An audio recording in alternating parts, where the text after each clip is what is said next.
Shalom, selamat pagi saudara dan saudariku yang kekasih dalam Tuhan Yesus Kristus. Mari nikmati berkat Tuhan melalui ciptaannya. Mari alami keajaibannya setiap hari. Melihat kebesaran Tuhan melalui dunia yang menakjubkan. Yang ditulis oleh Pendeta Doug Batchelor. Mari kita berdoa. Ya Allah Bapa kami yang bertata dalam kerajaan surga, kami bersyukur limpah terima kasih atas pernyataan-Mu di sepanjang malam istirahat. Pagi ini dengan kekuatan tubuh yang baru kami bangun dan kami siap untuk mendengarkan firman Tuhan. Tolong kami Tuhan, mampukan kami untuk mengerti. Kami butuh tuntunan Roh-Mu yang kudus. Dalam nama Tuhan Yesus kami berdoa. Amin. Sejarah Amerika Serikat. Judul renungan hari ini, Wisterlin Dixie. Ayat ini terdapat dalam kitab Ibrani 11 ayat 15 sampai 16, demikian firman Tuhan.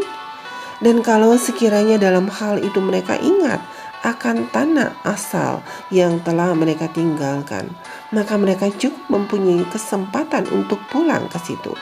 Tetapi sekarang mereka merindukan tanah air yang lebih baik, yaitu satu tanah air surgawi.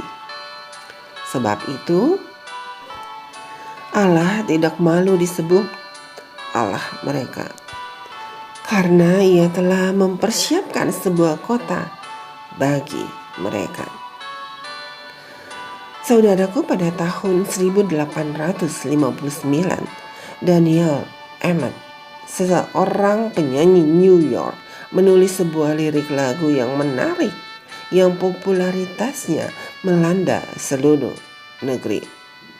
Itu didasarkan pada beberapa kata dan musik yang pernah didengarnya saat para budak bernyanyi di Carolina.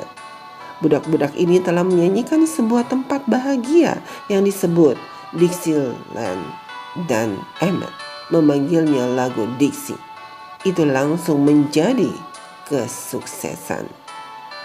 Belakangan, selama Perang Saudara, alunan musik Dixie yang mengaduk menjadi lagu resmi Konfederasi Selatan. Bahkan kata Dixie menjadi sinonim untuk Amerika Serikat Selatan. Tapi apa Emmett dan Konfederasi tidak pernah tahu adalah bahwa Dixieland yang para budak itu nyanyikan dengan penuh kerinduan bukanlah di daerah selatan, tetapi sebenarnya berlokasi di New York, tidak jauh dari tempat Emmett menuliskan lagunya yang terkenal itu. Menurut cerita turun-temurun, pada tahun-tahun sebelumnya seorang petani Belanda di Manhattan mencoba menanam tembakau di pulau New York. Ini terjadi sebelum penghapusan perbudakan di utara. Jadi dia membawa budak dari Afrika untuk membantunya bekerja mengolah tanah. Tetapi pertaniannya terbukti gagal. Dengan enggan, dia harus menjualnya budak perkebunan di kota Charleston. Dan saat berada di South Carolina, itulah kata Dixieland pertama kali digunakan dalam lagu. Dikatakan bahwa si petani Belanda tempat para budak bekerja di daerah Manhattan itu adalah pria yang baik hati, periang, dan murah hati. Dan para budak itu sering berharap bahwa mereka bisa kembali ke ladangnya. Jadi mereka akan bernyanyi, "Saya berharap dapat berada di Dixieland." Karena nama petani Belanda itu adalah Johan Dixie. Jadi ironisnya lagu Dixieland awalnya bukanlah tentang manisnya kenangan di selatan, melainkan nama pemilik sebuah peternakan di New York City.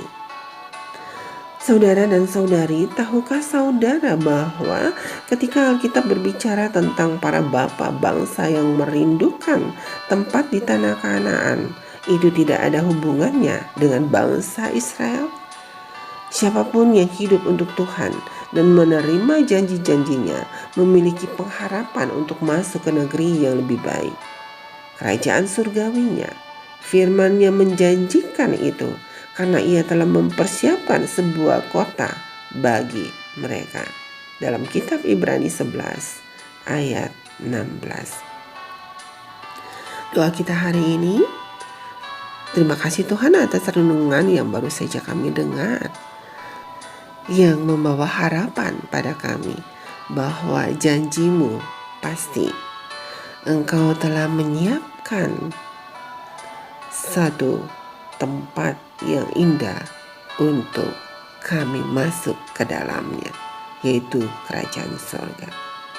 Tolong kami Tuhan, dalam kehidupan kami hidup selalu berkenan kepadamu.